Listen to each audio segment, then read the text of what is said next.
The fluorescent lights in conference room B had a flicker nobody ever fixed. 26 years I watched that same light stutter every time the HVAC kicked on, and somehow it always made me think the building itself was nervous. I was the one who should have been nervous that Tuesday morning. I'd gotten to Harmon Medical Supply at 6:47 a.m., same as always.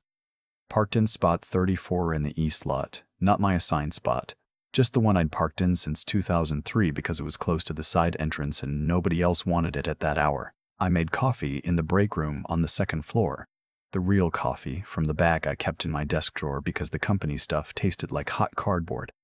I sat down, pulled up my quality compliance dashboard, and started my morning review the same way I had roughly 6,000 times before. There was nothing on my calendar flagged as unusual. 9 o'clock, all hands. That happened maybe 3 times a year, usually a product line announcement or an insurance update. I figured it was the new warehouse management software rollout. I'd been told twice it was coming and twice it had been postponed. I had 17 open tickets related to it. I remember thinking I should grab a second cup before 9 because the meeting would run long. I was 53 years old. I had spent more than half my adult life at Harmon Medical Supply, a mid-sized distributor of hospital and surgical equipment based out of Columbus, Ohio. I started as a receiving clerk at 27. Fresh off a divorce I didn't see coming and a semester of night school I couldn't afford to finish. The company hired me because I showed up on time to the interview and wore a tie. My supervisor told me that later. Half the applicants hadn't done either. I worked my way up the hard way, which is the only way I ever knew. Inventory control, then logistics coordination, then quality assurance. By year 8, I was managing our FDA compliance documentation. Every product Harmon distributed had to meet Class 2 medical device standards, and somebody had to make sure the paperwork was airtight. I became that somebody. I built the system from scratch, trained 4 people under me, and watched the department grow from a shared inbox and a filing cabinet to a full compliance division with its own budget line. My daughter used to say I loved that job more than I loved television, which was her way of saying I loved it a lot. She wasn't wrong. I walked into the all-hands at 8:58 and found a seat near the middle, next to one of the guys from receiving I'd known since the Clinton administration. The room was fuller than usual. I noticed the 2 women from corporate communications standing along the wall with lanyards I didn't recognize, and I noticed the CFO in the front row, which was unusual because he normally dialed in from Charlotte. I noticed all of it and still didn't understand what it meant. The new COO stepped up to the front of the room at exactly 9 o'clock. She'd been brought in 8 months earlier from a consulting firm in Atlanta, and from her first week she'd made it clear she had a mandate. Streamlining, modernizing, eliminating redundancies. Those were her 3 words. She used them in every meeting like a hymn. She was 41 years old and had never worked in medical distribution, which to her was apparently an advantage because she had no bad habits to unlearn. I'll call her my former boss's boss, because that's what she was, and because names matter less than roles in a story like this. She thanked everyone for coming. She talked about the company's position in the market. She referenced a slide deck on the projector that I recognized immediately. It was the one the ownership group had been using in investor meetings. I'd seen a version of it 6 weeks earlier when I was asked to provide compliance metrics for it. Then she said they were making some organizational changes. The flickering light in the corner did its thing. She talked for 4 more minutes about efficiency and strategic alignment, and I stopped hearing individual words. I was watching her hands. She had a way of holding the clicker for the slide deck like she was about to throw it, and she was doing that now. She said my name. She said that my role, along with 2 others in the compliance division, was being eliminated as part of a restructuring. She said it in the same tone she'd used to announce the new warehouse software. She said the company was grateful for my years of service and that HR would be in touch with details about severance. 81 people in that room. I counted them later from the sign-in sheet because I needed something to do with my hands that night, and I sat at my kitchen table and counted. 81 people watched me receive 26 years of my working life handed back to me in 2 sentences. I didn't say anything. I thought about saying something. I thought about asking why this was happening in front of everyone instead of in a private office like a human being, but I already knew the answer. It was a message. It was a demonstration. The new regime was clearing out the old guard and wanted everyone in that room to understand what alignment looked like and what non-alignment cost. I picked up my notepad from the table. I had written exactly 3 words on it before the meeting started: morning audit backlog. I closed it and stood up, and walked out of conference room B without looking at anyone except the man from receiving, who gave me a single nod. That nod carried more dignity than anything else that happened that morning. My office was on the second floor. I had a window that faced the loading dock, which sounds depressing and was actually one of my favorite things about it. I could see the trucks come in, watch the workflow I'd helped design play out in real time, know whether we were running on schedule before I checked a single screen. I had a photo of my daughter on her first day of nursing school on the corner of my desk. I had a small cactus my son had given me 3 Christmases ago because he said it was indestructible, and I needed something in my office that would outlast quarterly reviews. I put both in my bag. I sent one email to my team, 4 people who deserved to know from me and not from HR. And I shut down my computer and I left. The drive home takes 22 minutes on a normal day. I don't remember it. What I remember is sitting in my driveway for a while and thinking about the first year I worked at Harmon, when the quality manual was literally a 3-ring binder with handwritten tabs and the compliance team was one woman named whoever she was who retired before I took over and left me a voicemail saying good luck and meaning it. I thought about the 2011 FDA audit we nearly failed, about the 18-day stretch where I lived at the office, building documentation from scratch, cross-referencing 847 product classifications, sleeping on the couch in the break room twice. We passed. The ownership group sent me a gift card to a steakhouse and a thank you note that I still have somewhere in a box. I thought about the 2019 distribution contract with Mercy Health that I'd spent 4 months on the compliance paperwork for alone, a $14 million annual relationship that was contingent on our quality documentation being immaculate. It was immaculate. I'd made it that way. I thought about all of it sitting in my driveway in November with my hands on the steering wheel, and I did not cry, which surprised me because I thought I would. My daughter called that afternoon. She'd already heard one of her friends from high school worked in Harmon's marketing department. My daughter is 25 and practical in a way I take some credit for, and more that I can't explain. She said, "Dad, you built that whole system. You're going to be fine." I said, "I know." I didn't know. The next few weeks were the kind of weeks you get through by structure. I applied to 6 positions in the first 10 days. 2 regional competitors, 1 hospital system, 1 startup in the medical tech space. I updated my LinkedIn for the first time since 2018, which took longer than I expected because I had apparently done more than I'd been keeping track of. My former colleague from the compliance team, the one who hadn't been let go, called me twice. The second time he told me that the restructuring had gone further than announced. 3 people from the technical division were gone. 2 from procurement. The new COO was bringing in consultants from her old firm to backfill some of the institutional knowledge she'd just walked out the door. I said I hoped it worked out for them. I meant it mostly. Here's what I didn't know at the time. Because I was focused on updating my resume and figuring out how long my severance would cover the mortgage. Harmon Medical Supply was 6 weeks from closing a major acquisition deal. The buyer was a private equity-backed consolidator out of Denver called Meridian Health Partners. They were assembling a portfolio of regional medical distributors, and Harmon was the cornerstone piece. The Columbus market, the existing hospital contracts, the compliance infrastructure that had been built up over 2 decades. The deal was reportedly valued in the neighborhood of $40 million. The cornerstone of that compliance infrastructure was the system I had built. What I also didn't know was that in her 8 months at the company, my former boss's boss had made some decisions that didn't get announced at all hands meetings. Decisions about how certain products were being reclassified in our documentation to avoid the more intensive FDA review timelines. Decisions about third-party vendor certifications that had been accepted without the secondary verification step I'd put in place in 2016. Decisions that shaved time off processes that existed for a reason. She hadn't understood what she was removing. Or she'd understood and decided the risk was acceptable. I genuinely don't know which is worse. The compliance system I'd built had audit trails built into every layer of it, not because I was paranoid, because the FDA required it, and because I'd been through enough audits to know that the documentation you build when nothing is wrong is the documentation that saves you when everything goes wrong. Every change logged. Every change logged. Every deviation flagged. Every variance tracked with a timestamp and a user ID. The people Meridian hired to do due diligence on the acquisition were very good at their jobs. I was in my kitchen on a Sunday afternoon in early December, helping my son with a calculus problem set he'd brought home from his junior year at Ohio State, when my cell phone rang with a number I didn't recognize. Columbus area code. I let it go to voicemail. The voicemail was from the lead due diligence attorney for Meridian Health Partners.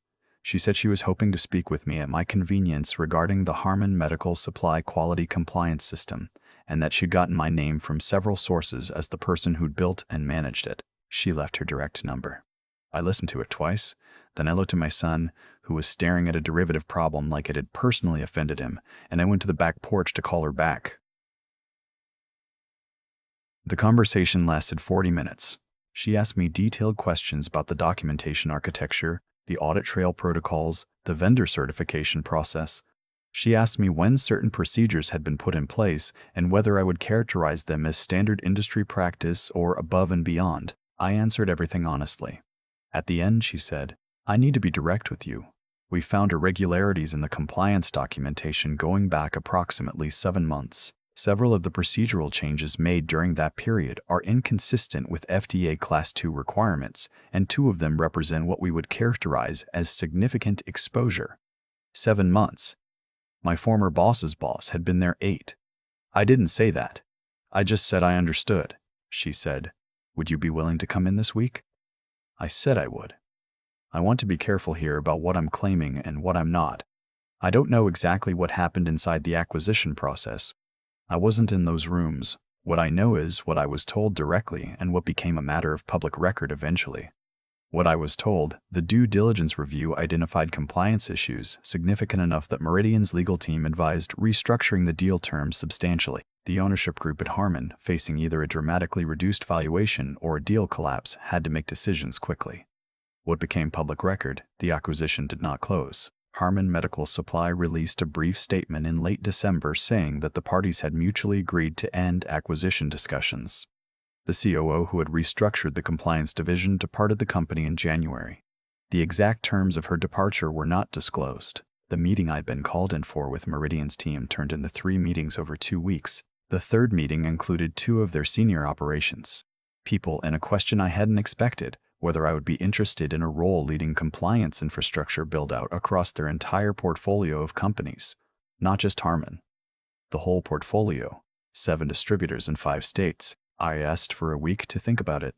I called my brother that night because he's the person I call when I need someone to tell me what they actually think rather than what I want to hear. He's been in manufacturing operations for 30 years, and he has very little patience for sentimentality about companies. He said, "You already know what you're going to do." He was right. What I hadn't told Meridian yet was the part I'd been sitting on through all 3 meetings. There was a conversation I'd had in September, 6 weeks before I was let go, with my former boss's boss. She'd called me into her office to tell me she was accelerating the timeline on some of our vendor recertification processes. I told her that the secondary verification step couldn't be removed without creating documentation gaps that would be visible in an audit. She told me that was a risk the company was willing to accept and that I should update my procedures accordingly. I had not updated my procedures.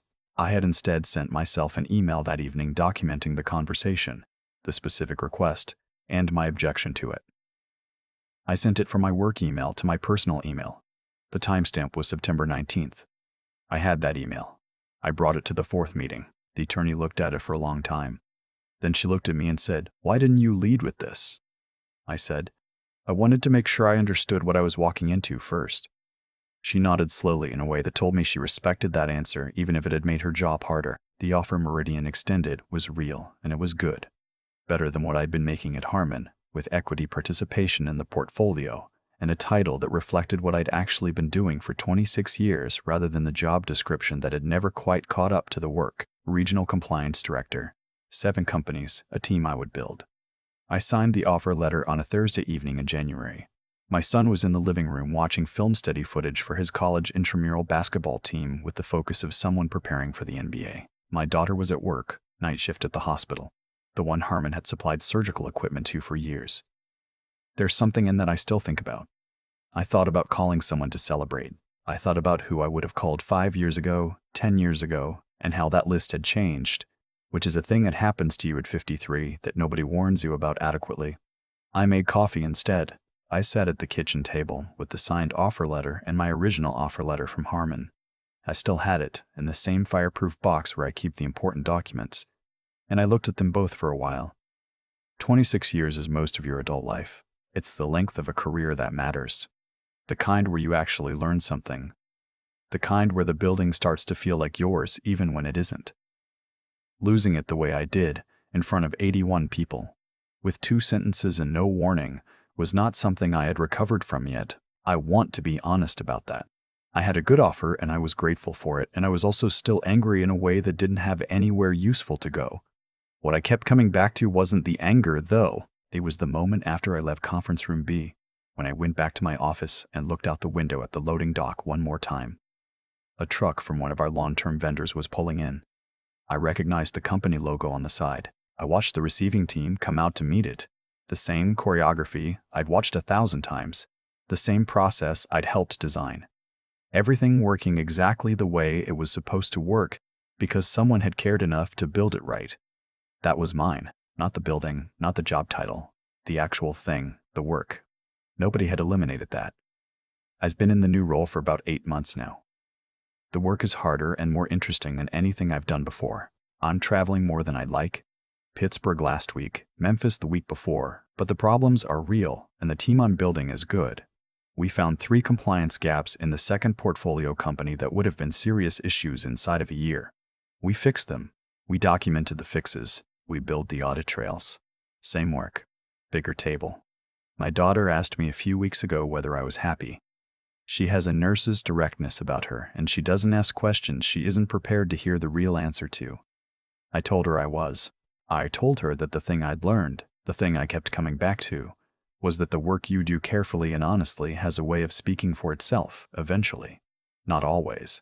Not on a timeline you get to choose. But the documentation you build when no one is watching, the audit trails, the timestamps, the September 19th emails you send yourself, just in case, those things have a life past the moment you create them. They outlast the decisions of people who don't understand what they're taking apart. She looked at me for a second and said, "That's a lot of words for karma works." I said, "The cactus your brother gave me is still alive, by the way." She laughed and I did too. And outside the window, the November light was doing what it does in Ohio in the late afternoon, going gold and then going fast. And I thought that there are worse things in the world than starting over at 53 in the state where you've always lived, with your kids nearby and your paperwork in order and the knowledge that you built something real. That's not nothing. After everything, that's actually quite a lot. I've had a lot of time to think about what actually happened. Not the version where I'm the hero and she's the villain, because that's too easy and it lets me off the hook for some things too. The real version is messier and more instructive. Here's what I know for certain. The work was real. 26 years of showing up, of building something carefully and honestly, of sending myself that email on September 19th, not because I was plotting anything, but because I'd learned long ago that the truth has a short shelf life if you don't write it down. That's not cleverness. That's just what happens when you've been through enough to understand that integrity isn't a feeling, it's a practice. You either do the thing correctly when no one is watching, or you don't, and eventually the difference becomes visible. My former boss's boss was smart. I want to be fair about that. She came in with a mandate and she executed it with real confidence. What she didn't have was patience for the things she couldn't immediately see the value of. The secondary verification step in vendor certification looked like redundancy to her. The audit trail architecture looked like over-engineering. The documentation protocols I'd built over years looked like the habits of someone who couldn't adapt. She removed them the way you'd remove furniture from a room to make it feel bigger, without understanding what the furniture was holding up. That's not a moral failure. It's an intelligence failure. There's a difference, and it matters. The moral failure came when she chose to announce my elimination in front of 81 people instead of behind a closed door, which had nothing to do with efficiency and everything to do with sending a message. I've made peace with that mostly, because I understand now that people who use humiliation as a management tool are usually afraid of something, and whatever she was afraid of was her problem to carry, not mine. What I keep coming back to is my daughter's question, whether I was happy. She asked it directly, the way she asks everything, and I gave her an honest answer. But there's a layer underneath the honest answer that I didn't say out loud, which is this: I'm not just happy, I'm clearer. There's something that happens to you when you lose something you thought was permanent. The job, the building, the spot in the parking lot you'd used for 15 years. When all of that goes away overnight, you find out very quickly what was actually yours and what you'd just been borrowing. The relationships were mine. The knowledge was mine. The system I'd built was mine in every way that mattered, because it lived in the documentation and the audit trails and the September 19th emails, and nobody could restructure that away. My son is 21 and still figuring out what he wants to build with his life, which is exactly right for 21. I watch him sometimes and I think about what I would tell him if he asked me what the point of doing careful work in an indifferent institution actually is. And I think the honest answer is, you're not doing it for the institution. You're doing it because the person you become through that kind of work, patient, precise, honest about what you know and what you don't, that person goes with you everywhere. The job doesn't. The cactus my son gave me 3 Christmases ago is still on my desk. New desk, different city some weeks, same cactus. He said it was indestructible and he wasn't wrong. I think about that more than is probably reasonable. Some things you tend carefully enough that they just keep going, regardless of what changes around them. That's the only lesson I've got. Do the work honestly, document the truth, and trust that what you build carefully enough will outlast the people who never understood what it was worth.